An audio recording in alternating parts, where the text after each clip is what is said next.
Hello everybody, welcome along to Forever United TV morning show, Sunday morning. I want to talk about the Manchester United players. I want to talk whether or not you think the Manchester United players are being soft or if they deserve this kick up the arse. The fallout between the pundits and the players. A report coming out in a few tabloids about Manchester United players being upset, the agent involvement in this and how it is affecting the Manchester United dressing room. I want to get your opinions on this. I'll bring you up to date with all of the transfer news and everything else going around Manchester United again. Bacola to Manchester United, Rashford to PSG, an update on Conor Gallagher as well. Well, let's just see what happens, shall we, on that side of things. The big story today that I want to talk about this morning is the player fallout, or so-called dressing room unrest around opinions about underperforming Manchester United players. Before I get into that, of course, sorry I'm late this morning. Had a mic issue and a few technical problems, as is normal here on Forever United TV. It would seem in early morning shows. All fixed now. I'm ready to go, everyone. So get your comments in on this, please. I want to gauge the audience's opinion on this because the story is it's quite embarrassing, in my opinion. But obviously, it's just my voice, and I wanted to gauge where everyone else was also at with this because it's, I think, something that is important to talk about at the moment with Manchester United. We're up, we're down. The players are bigging it up on social media when we're actually winning. Then they go a little bit quiet if things are not going so well. And then it seems like they have got a bit of an issue with other people's opinions, namely Manchester United, former players / pundits, whatever you want to call them these days, having their say on how bad Manchester United are. I mean, seriously, do you not look at social media and see the fans?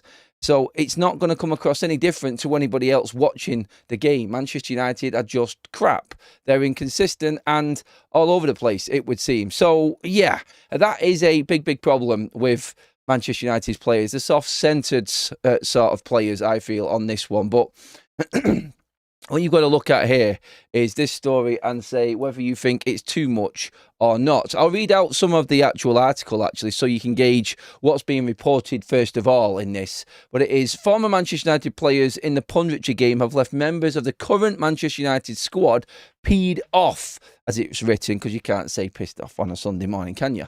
With some of their criticism. It has been claimed the likes of Gary Neville, Paul Scholes and Roy Keane are all broadcasting mainstays and haven't been afraid to speak their mind when it comes to Ruben Amorim's struggling side. United still won more Premier League titles than any other club, with the likes of Neville, Scholes and Keane involved in a number of those 13 title wins. The last of those came more than a decade ago, though, and United are arguably never looked further from returning to the summit. It's true. According to the Mail have ran this story first of all, but a few other people are picking up on it now. This has prompted battle lines, as they call it, to be drawn between some current and former players. Criticism has arrived during studio broadcast around United's League and Cup games, and it has been reported that some feel the pundits could show more sympathy for the players. Okay. And this is where it goes wrong for me, and this is, you're going to know exactly, if you watch this channel a lot, you're going to know exactly why this bit and this paragraph in the article really winds me up. The players feel the weight of what these guys say very deeply. An agent close to United's first team is quoted as saying by the Mail, they see all the clips and it really pisses them off. Their view is that these guys know what it's like to feel the pressure of being a United player, so they want some level of understanding from them, but feel they don't get it. Some players think the class of 92 actually don't want them to succeed so their own legacy can be protected. So yeah, the relationship has been bad. The lads certainly don't want to be interviewed by them for TV. It's gone way beyond that. So Manchester United's class of 92, former players, players that have won trophies, players that have really performed to the level expected at this football club, have got an opinion, like most Manchester United fans, on the current crop of players that haven't really performed well enough, and the current players really don't like it. You heard the word there, the agent. What the hell is the agent getting involved in this for? Why is he talking to a publication? Why is he talking to a broadcaster, whoever it may be, going on about how the players feel? You're making your players look weak. Right now, the tabloids are going to be jumping onto any negative possible to drive at Manchester United. And out of nothing, when there's nothing to really talk about, they've created this story and this storm now because one agent is upset that his player is being laid out in the public eye like a, well, whatever you want to listen to, what Roy Keane, Gary Neville, Paul Scholes, Nicky Butt, any of them have been saying about them. And we've all got the same opinion a lot of the time with a lot of these players. They want more sympathy. Now, are these pundits being too harsh on the players, or is this just a case of please help me and somebody give me a little bit more something to make me feel better because I'm underperforming? That, I think, is where it is, and you've got to decide between the two. Ideally, you want Manchester United to be doing well, and these pundits are just going to laud them up and praise them and give them all of the props that they deserve, but they really don't deserve anything, do they? My personal opinion on this is, as you can guess, shut up and play football. Deal with the criticisms that's coming your way because this is Manchester United. It leads straight back into the standards of this football club dropping through the floor. When you've got players and player agents coming out into the public and saying that these players deserve more sympathy, they're being harshly treated. Have you seen where Manchester United are? Have you seen where Manchester United are performing? Forget about your player making it to the next endorsement deal and actually getting in the England squad or something like that. That's got nothing to do with what is going on here. These pundits are paid to criticise, to give their opinion, fairly criticise as well, on certain things. That's their job. You have to give your opinion on what is going on. And yeah, you could say a lot of it is sensationalised. Some of it is even scripted, I think. In certain things that have been said, it's there for clicks. I get it. I get all of that. But the players coming out and saying that they don't think it's fair and they deserve more sympathy because these players know how much pressure is on their shoulders. Well, no, these players handled the pressure and then still performed. You're not handling the pressure and you're performing pathetically on the pitch. You're absolutely, you are probably in an era of one of the worst ever Manchester United sides. And there's only one way to look, and that's directly into the mirror and see that you are one of them players, which is really, well, crap in the bed, aren't you? That's what it is. You haven't got what it takes to be a Manchester United player. You can't handle it. So you want your agent to go out in public, speak to publications, broadcasters, whoever it may be in the media, and put out a story that really tries to sympathise with your stance and where you are as a player, which is really underperforming at Manchester United in the whole scheme of things, the reality side of it. It's not good enough, and they can't handle it. They know that they're out of their depth, and they want somebody to try and cover it up for them. And the agent, again, like I said before, this is, for me, I think, the bigger problem. The players should keep this under wraps, deal with it in-house. If they don't want to talk, if they don't want to talk to the media, that's fine. That is fine. And I'm not having a go at the players here. I'm having a go at the agent that has allowed this story to come out or spoke about it. If they've got an issue inside, then maybe they can deal with it. Remember the story about Paul Scholes and Alicia Martinez or something like that? Let's just speak about this in-house. Let's have a meeting in-house and deal with this. Let's not tell our agents, who's then come out into the public and blasted it all over the news. Look, I know some of these pundits are out there for their own social media followings and they're out for their own profiles. I get it, I do. But you cannot come out, or the agent should not be coming out at this point and saying that these players deserve more sympathy when they are one of the most underperforming Manchester United teams in the club's history. But I get it. It is a hard job. It's hard. The players have got a lot of pressure on them, and they really are struggling. And at times when players are down, mental health and all of that going on, it's difficult. And they do get, with social media, a lot more flack than them older players.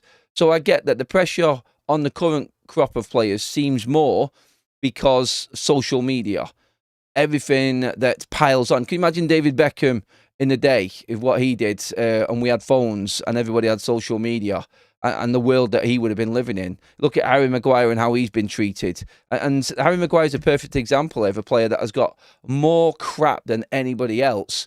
And David Beckham reached out to him and spoke to him. Harry Maguire's not kicked up a stink once about the pressures of playing for Manchester United. He really hasn't. So look, the thing with this is it's gone from punditry to social media to massive criticism. The players read it all. Well, in this article, it actually says the players listen to it. So this is on Sky. This is Sky that pay their wages and keep the club running, basically, with all the broadcasting revenues. The social media aspects is probably where they should be going and blaming this, because that's where it escalates to crazy content and criticism, and sometimes even worse than that. And we all know what I mean by that. So I get the fact that these current players know more about how criticism can escalate than what these pundits do. I don't think that the pundits have really thought about the way that this could get worse in the media, more in social media aspects than what it was back in the day for them. Yes, on the pitch, you criticise and you talk about it, but this article here and this agent coming out is talking specifically about the pundits on TV. There's nothing you can do about TV. Everybody's going to be talking about it, and they're specifically saying that they have got a problem with their opinions on them in their game. They're not going to say that you're playing well if you're playing bad. They're not going to. If they go out on social media and start criticising these players on their own personal profiles or making a video on it, then fair enough, go in on it. Maybe these players are watching them on YouTube or on the podcast like The Overlap or something like that, because it specifically names Gary Neville, Roy Keane and Paul Scholes. So that side of it, yes, you can say that's more social media than mainstream media. So balancing both arguments out, I think there is a bit of a detachment from the current footballing world with some of these pundits. I get that, and they do sometimes forget where they are and how easy it is for this to escalate into stupid levels. But then again, you've got players that are underperforming on the pitch that everyone's got an opinion of anyway. And I just feel like they are going in on the pundits a little bit more on this one, because they need someone to lash out to. They need someone to lash out on, sorry. And I think that's where we're at right now with everything. And it's not going to change. There is nothing going to change with this setup, with anything that's going on at Manchester United, because we are still underperforming. The players need to do a lot better, and I think we do need to actually look at this. And I think just for the players' side of things, I think the club have to step in and be more organised, and that's what I meant by the standards. Standards at this football club. If they're not good enough, move them on. It's as simple as that. That's all that can happen. And if the players aren't going to be able to handle this, then it's clear that the players are not going to be able to carry on playing for Manchester United going forward. They need to get better. That's the only thing that's going to change this. The football needs to get better. United need to start winning. Otherwise, this is just going to continue. You know how the world works.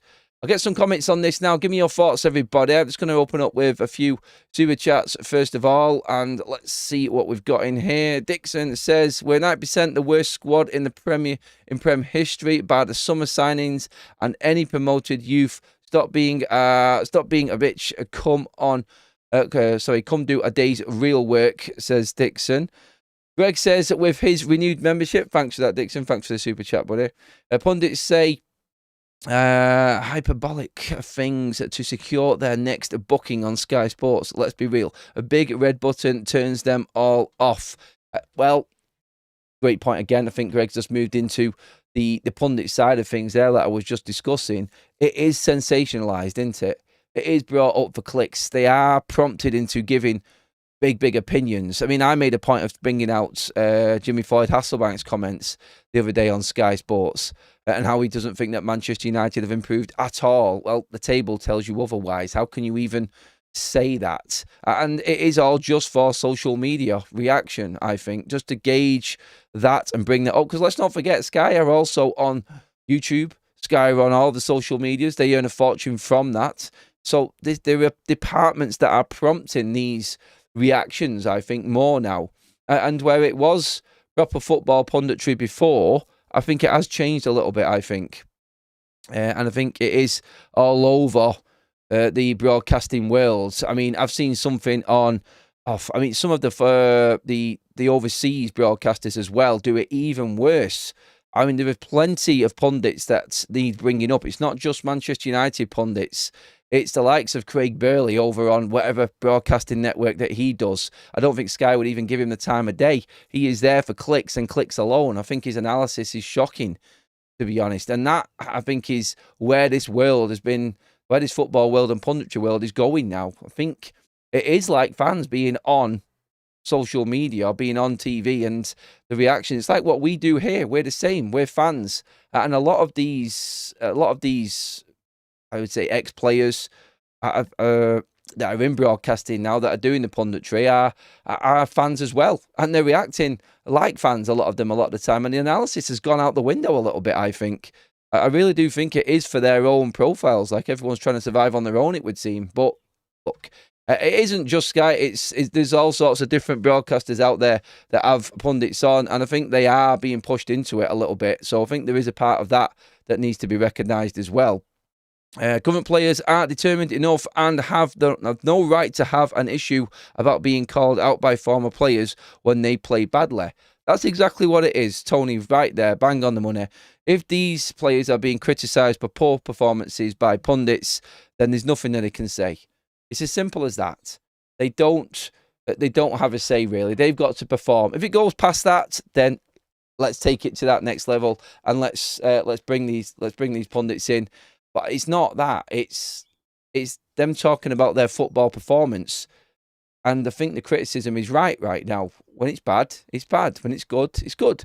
And Roy Keane has actually come out and praised Manchester United in certain games. I've seen it. So too is Gary Neville, so too Paul Scholes. They've all done it. The problem is there's so much bad football at the moment. It just seems like that is overwhelming. And I think that is taking over. But realistically, all we need to do is start playing better football, and then the reactions are going to become better. You're not going to get booed off the pitch at Old Trafford. I think the fact that there was 75,000 people in that stadium absolutely devastated after the performance over the last couple of games tells you where you need to be looking. You're walking around the stadium clapping to fans who have been booing you off the pitch because you've been so bad. The fans is where you should be looking. Forget about blaming pundits. Forget about blaming broadcasters. Look at yourself and judge from that crowd reaction whether you think you're playing well enough. And you're clearly not. There you go. I seen Ginger's reaction in the jungle after Manchester United's results were leaked to him. Somebody told him the results in the jungle. I've seen the clip of it. I think he embodies every single Manchester United fan. I'd react exactly the same way that he did on that show. I've not watched the programme, I don't watch it, but I've seen the clips of it, and his reaction to hearing the results while he's been in the jungle, because obviously they've got no TV and they've got no way of knowing what's going on in the outside world. I think that was absolutely golden. I think I'd be exactly the same way. I'd have to walk off. I'd be like, how? What's happening? And that there shows you, doesn't it? United have dropped points to West Ham and Everton at home. Are you serious? That's exactly where I would be. 100% the same. Some more comments are coming in. We will mess it up tomorrow. No doubt Wolves will get their 1 point against us. I can't see, I can see the headlines. It says Jordi.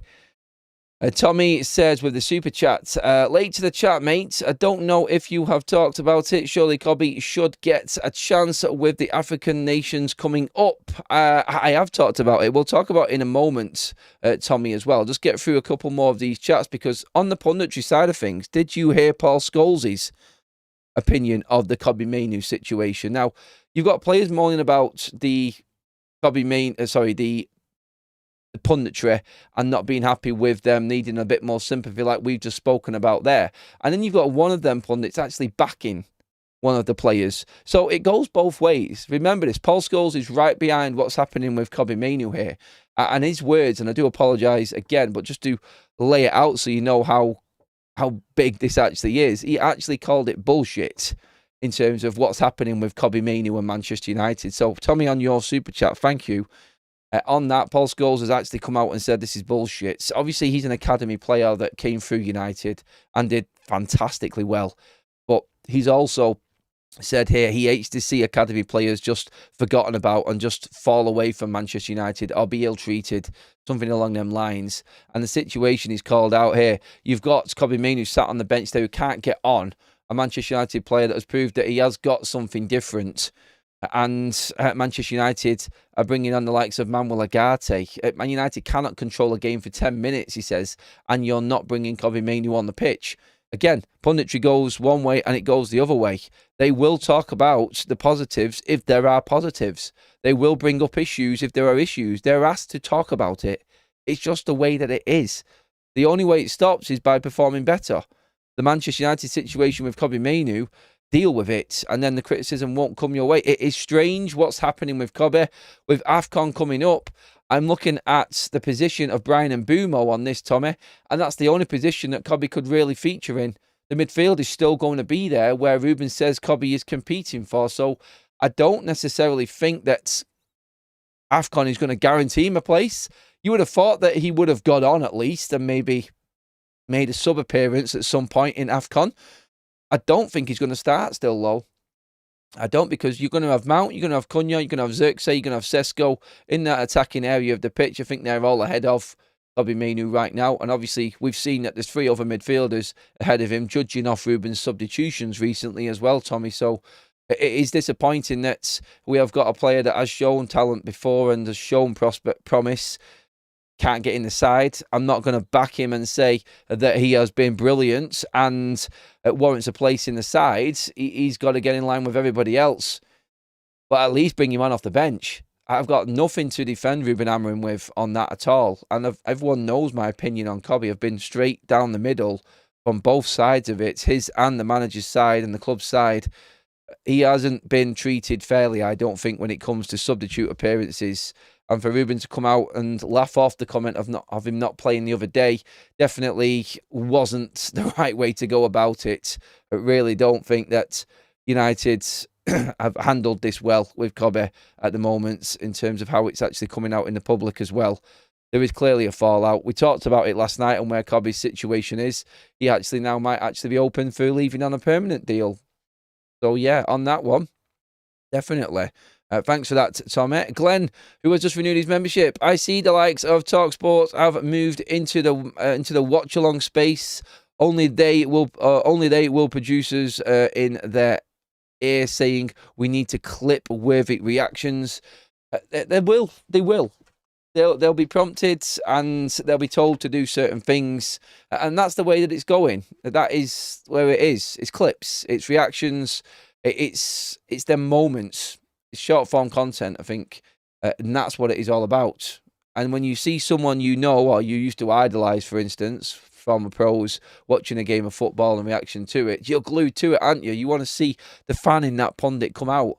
And it's all right having it one way, but the other way, like we were talking about a moment ago, isn't going down well with certain players. But all of this has come about because of the agent, by the way. He's the one, again. Agents, wow.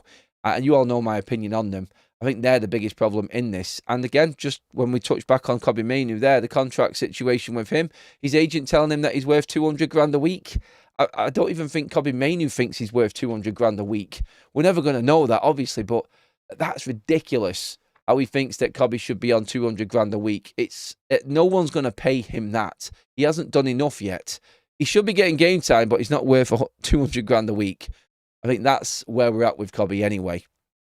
Everton is 5th. They are doing really well. We should have won, but they are much better than most think. Well, the game tomorrow is really important. We touched on it yesterday. That massive result in the Liverpool-Leeds game as well has opened it up for United. Chelsea dropping points also. United could be joint 4th. Unless Crystal Palace win today at Fulham, United could be going joint 4th again if they win tomorrow night against Wolves. I can't believe how many opportunities we're getting at the moment. But just touching on that comment there, that is something really important to talk about. Quickly, before we move in, I am going to be moving across to Football Talk soon as well. We're going to be talking about that absolute blockbuster of a post-match interview made by Mo Salah. Wow, that was something else, wasn't it? We're going to be talking about that on Football Talks in just a moment, actually, as well. And it feels weird, actually, it not being a Man United situation and a Man United saga. It does feel weird.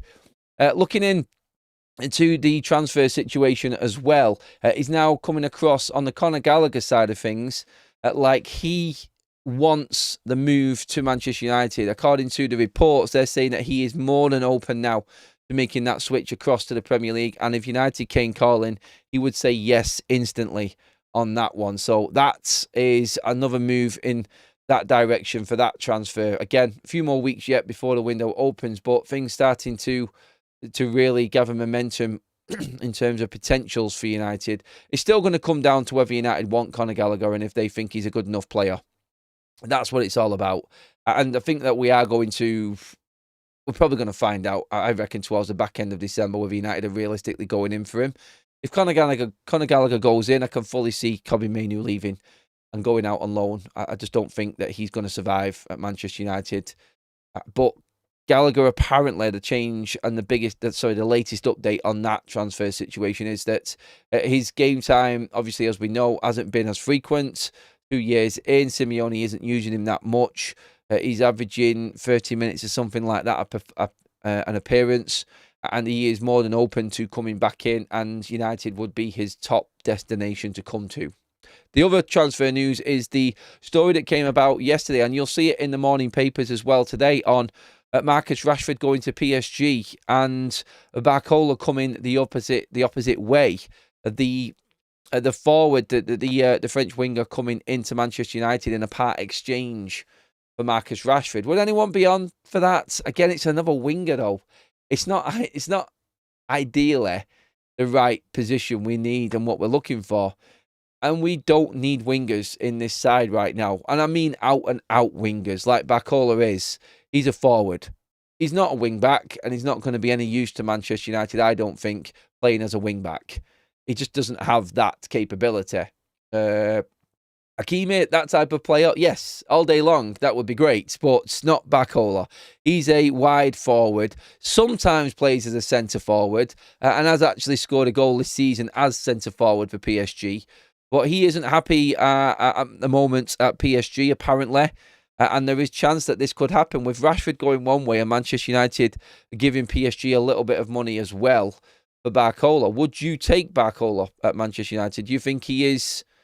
Do you think he is actually worth the value? Do you think he's worth bringing in? Is he good enough? This, I think, is again just another one of them opportunistic transfers that might happen. I don't think Manchester United would go for it. I don't think they're in the swap game. You could say that we might be a little bit desperate because we want to get rid of Marcus Rashford. The stories come about because of Barcelona not wanting to keep Marcus Rashford, and that's the story which is really doing the rounds now, and is going to, I think it's just going to escalate even more when we get towards the back end of the season. But the talk is that Rashford is not going to be staying at Barcelona. It's been made clear to him, apparently, according to Barcelona reports, that he isn't going to stay. They're not going to pay that wage, and they're not going to pay Manchester United for him. They haven't got the money. Their financial situation is such that they can't buy players in. And Rashford, unfortunately, isn't going to get that permanent dream move that he wants. When it comes to anyone else who wants him, obviously PSG isn't so much of a step down. In fact, some would say that it is on a level par going off current European performances and where PSG are right now. And Rashford is a very, very lucky man. He's an extremely lucky man to have these types of clubs actually looking at him.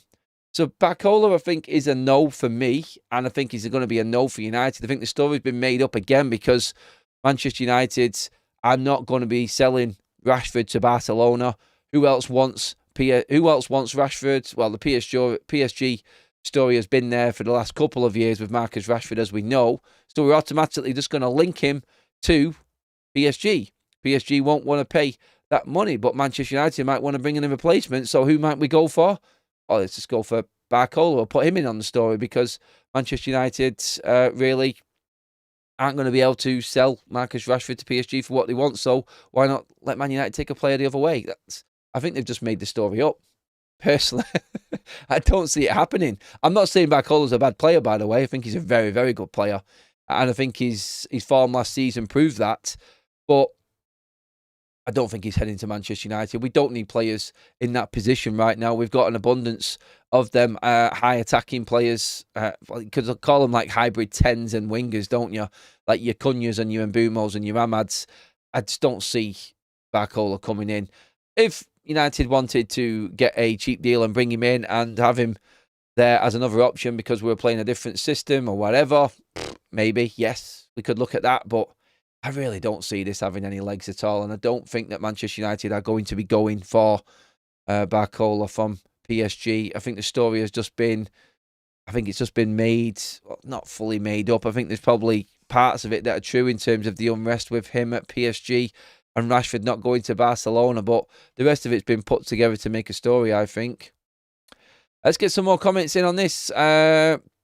We ain't got a decent midfielder with pace in the squad. Anderson is the only player for me. He can run all day. Barca just playing games. They will buy him, says Daz. I hope you're right, mate. Barca is skint, Daz, says Lonan. Yeah, they are in financial peril at the moment. Until the new camp is fully up and running. I know the bottom part of the stadium is now open and they're playing games there again, but the revenues that needs to bring in to balance the books again is going to take a little bit of time. And I don't think that it is going to be, I don't think it's going to happen straight away. I don't think it's going to happen quite quickly for Barcelona, so they are skint. All these months of shows about midfield buys, I've been guilty too, Adam, as I worked with Anderson and Wharton with the FA as juniors. But it's pointless in a two-man with no support to get the new style of play. ATKO there saying, it doesn't matter who you bring into this system, they're always going to be made to look like they're struggling because it doesn't fit the Premier League. It's a fair point. Because we're seeing Casemiro blowing out of his arse because he's trying to do a two-man job, basically. We're seeing Bruno Fernandes completely blow out and really underperform to new levels for him and his standards because he's playing in a position that is foreign to him. Again, I think the system is definitely having an effect on certain players, and it is actually really, I think, becoming a bigger problem for certain Manchester United players. And that comes down then to what is being criticised by the pundits, like we said at the top of the show. They're only going to judge off what they see, and they see players actually blowing out and not being able to cope. I think this is the big problem at Manchester United at the moment. And Ruben has got a lot of work to do to turn this around. But you know what he's like. You know what he's like. He is going to be stubborn, and he is going to be that same old Ruben Amorim where he's just not going to change. Remember, the Pope doesn't even change Ruben Amorim's mind when it comes to the way that he is playing. Quickly as well, we're going to be moving across to Football Talks in just a moment. I have just dropped the link to our new predictor game. That is in the live chat right now and is the top link in the description as well, everybody. Get involved. Get your picks for the Wolves game tomorrow. Get in ahead of that game and get your predictions in now to be in with a chance of winning big money. Upwards of 300 quid on offer if you pick the right ones and how that game is going to go tomorrow. Get involved. Have some fun. We'll have a bit of banter while we're doing a watch-along against Wolves tomorrow night here on FUTV TV with this game playing in the background. So hopefully we can get the win. Hopefully we can get some winners on the game as well. You can play along for free also if you want to just get involved in the game. We have a leaderboard up there at the moment with a few in already. So click that link and get involved. Give me your picks and what you think is going to happen in that game. There are already 7 specific bets that you can make in there, or predictions you can make. All you have to do is pick 6 of them and then you're in. And then you could, well, you only have to pick 2 actually to be in with the game. But the more you pick, the better chance you've got of winning big on it. As well today, I've got a really busy day as well. I'm going to say it again on Football Talks in just a moment. But what we've got today is a huge game over at Gig Lane for Winton ladies. So we've got a massive game. So anybody who wants to come along and actually watch our Winton ladies team this afternoon, Gig Lane, free entry. Yes, where Bury play, the famous old stadium that went out of business. Again, sad times. It's still going, and Bury are coming back. And we're playing Bury women today. So do get across to Gig Lane, everybody, if you can, or if you've got something, or you want to have something to do today. A game that will be on that you can watch that's not been called off because the weather's absolutely shocking because Gig Lane is 4G. get in there and get behind the girls. I'll be there in the dugout, and we will be doing a bit of recording, actually, a bit of a pitch side action as well, which we're going to be bringing out on socials as well. So that should be fun. Different side of me, managing the girls as well. So yeah, that is all coming. Apologies again for the delay this morning in starting the show. Going to move across to football talks in a moment. Quickly, before we finish up, I did want to again just thank the community for how good it is and how welcoming it is. Unfortunately, we have had a couple of different incidents with members and subscribers that have been shouted down or called out in the comment section for their opinion. Everyone's opinion is valid and everyone's opinion is their own, and that's what football debate is. So please don't, because you disagree with someone's opinion, go into the chat and try to embarrass them or try to shoot them down or make them look like they're fools, because this is what has happened over the last couple of days. So again, a member and somebody who contributes quite a lot to the channel has been put off by some of the comments in our live chats. I don't know who it was or what it was. Sometimes we can get trolls in there. So just a general message to everybody again. Just be respectful in the chats. You may not agree with someone else's opinion. That's fine. But you don't have to go in on that person because they don't agree with you. This is football debates. I have an opinion. A lot of people don't agree with me. And that's fine. The only people that will be kicked out of this channel are people that are disrespectful and are abusive to other people. I don't want that in on this channel at all. It's not what it's about. Everyone's opinion is valid. So please do make sure that you are respectful to everybody that comes into the channel. Whether you are a mod, a member, someone who's been here with us a lot, it doesn't matter. Everyone who is that disrespectful to someone else will be kicked out of this channel. Just wanted to put that comment in there because I love every one of you. You all contribute massively to the channel, and this is what this channel is about. It's about the community, and I want to keep that going, please, everybody. So that is it for now. Thank you so much, everyone. Again, sorry for the delay this morning. I had a meltdown with my setup.